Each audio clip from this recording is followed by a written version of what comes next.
I want you to speak to these entrepreneurs and ecosystem builders about lending their voice through the very ecosystems that we're building so that we can push for policy uptake, so that we can advocate for a better environment. As Vicky is saying, we are seeing it, but it's so far away, yet it's so near.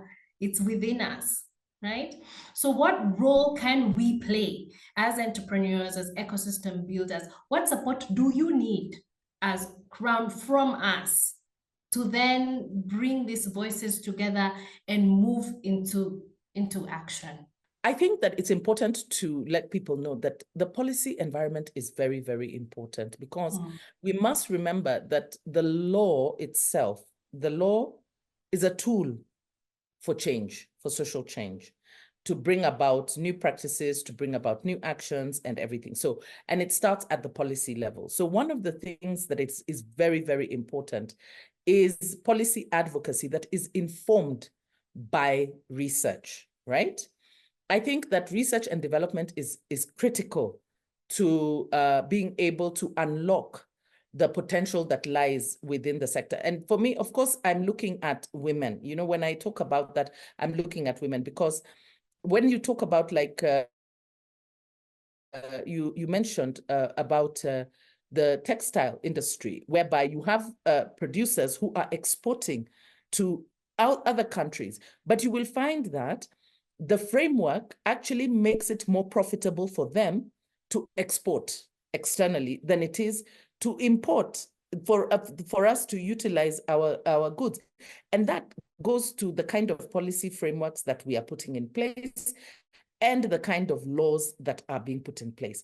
And so people must not frown on policy advocacy. And we must engage our duty bearers to create for us that enabling environment. Even when Vicky talks about COMESA, those issues, the issues that make it difficult for cross-border trade, for countries that are operating there, you will find that a lot of them are tied to either practice, so that you will have some of them are those non-tariff barriers, you know, corruption, things like that. But also you will find it is laws, incompatible laws, right?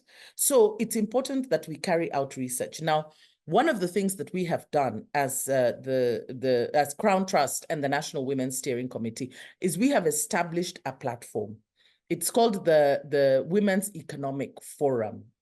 And one of the most important thing, you know, about the Women's Economic Forum is, number one, when we look at we look at each year, it's an annual event, but each year we look at the critical areas facing women and the economy at that point in time, right? But I will start by just speaking about some of the very obvious things that I think everyone here can actually agree with, that you will find that majority of women engage in the micro, small, and medium enterprise. That's really where they operate. And you will find that in those businesses, over 400 MSMEs are closing annually, right?